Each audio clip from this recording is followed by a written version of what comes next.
دیکھیں بھائی، جہالت کا جو سب سے بڑا نقصان یہ ہوتا ہے کہ انسان اللہ تعالیٰ سے ڈرے یا نہ ڈرے، لیکن توہمات اور بدشگونیوں سے انسان بہت زیادہ ڈرتا ہے کہ ابھی یہ ہو گیا، ابھی وہ ہو گیا، کالی بلی نے راستہ کاٹا ہے، اور یہ اور وہ، اس طرح کی جو توہمات ہوتی ہیں نا، ان سے انسان بہت زیادہ ڈرتا ہے ان سے۔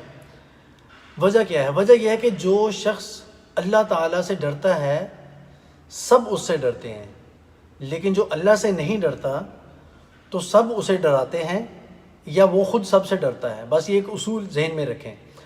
زمانہ جاہلیت میں اصل میں یہ جو سفر کا مہینہ آتا تھا تو جاہل لوگوں کا یہ حال ہوتا تھا کہ جیسے ان کو گھروں میں سانپ نے سونگھ لیا ہے، اتنے خوف زدہ ہو جاتے تھے، ڈر جاتے تھے، ہر چیز چھوڑ دیتے تھے، گھروں میں محصور ہو کر رہ جاتے تھے، بالکل بند ہو کر رہ جاتے تھے۔ جیسے کورونا کے دنوں میں آپ نے دیکھا تھا نا، 2-3 سال ایک خوب ڈرامہ چلا کے رکھا ہے، ستیہ ناش کر دیا ملک کی معیشت کا۔ غریب لوگ بے روزگار ہو گئے، امیر جو تھے وہ اپنا مال سمیٹتے رہے، سرمایہ سمیٹتے رہے، جو ڈاکٹر ہیں ان کے بھی خوب چاندنی رہی ہے، انجیکشن کے پیسے لوگوں نے خوب بٹورے ہیں، ماسک بیچے ہیں، اور میڈیسن اور سینیٹائزر اور خدا جانے کیا کیا عجیب تماشا لگا کے رکھا ہے۔ تو جیسے ان دنوں میں لوگ ایک ہو گئے تھے نا، بند ہو کر رہ گئے تھے گھروں میں، نکلنے سے ڈرتے تھے، کسی کو ہاتھ لگانے سے ڈرتے تھے۔ میرا ایک اسٹوڈنٹ ملا، میں نے اسے سلام لیا، مجھے کہتا ہے السلام علیکم۔ میں نے ہاتھ کیوں کیا ہوا ہے؟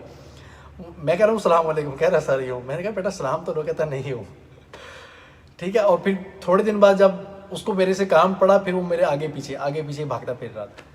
تو یہ اتنا زیادہ نہیں انسان کو توہمات کا اور ان چیزوں کا شکار ہونا چاہیے کہ انسان دوسرے لوگوں سے ہاتھ ہی ملانے کو جائے، ٹھیک ہے۔ تو یہ مشکلات تو ہر انسان کے اوپر آتی ہیں، تو ان دنوں میں واقعتاً مشکلات ایسی آئی تھیں کہ ہمیں بھی ماسک بیچنا پڑ گیا، ٹھیک ہے۔ میں نے بھی کچھ عرصہ ماسک بیچے ہیں، لیکن اب ہوتا یہ تھا کہ ماسک کی پابندی تھی، تو ہر آدمی کے چہرے پر ماسک ہوتا تھا، تو ہم ماسک لگا کر کہیں بھی کھڑے ہو جاتے، بیچتے رہتے۔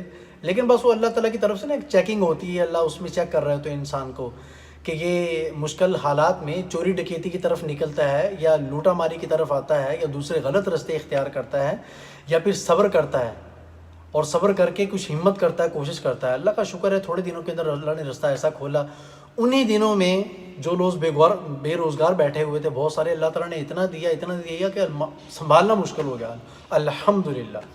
تو یہ اللہ کی ذات بہت بڑی ہوتی ہے۔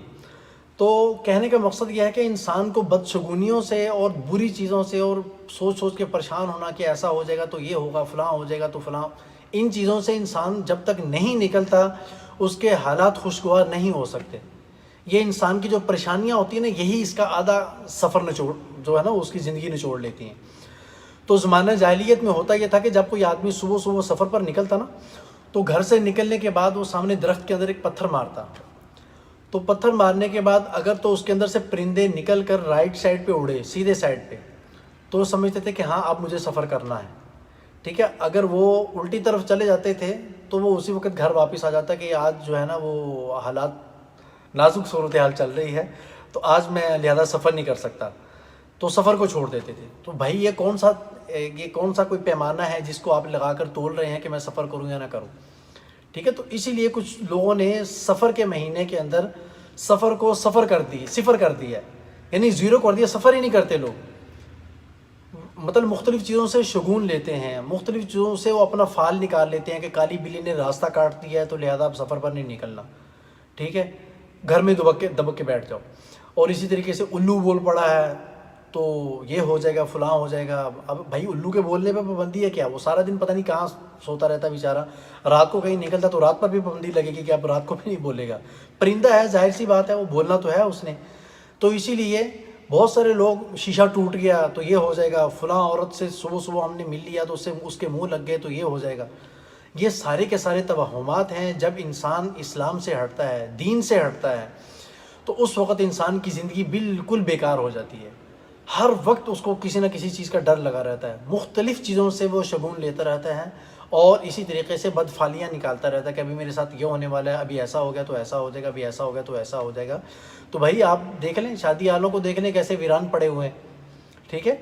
تو اس لیے سفر کے مہینے کے اندر سفر کرنا بالکل منع نہیں ہے، آپ کریں، بس ایک کام کریں، 5 ٹائم کی نماز کی پابندی کریں، ٹھیک ہے۔ اس کے بعد انشاءاللہ آپ سفر کریں، اللہ تعالیٰ اس میں بہت برکتیں ڈالیں گے۔ سمجھتے کہ نہیں سمجھتے بھائی؟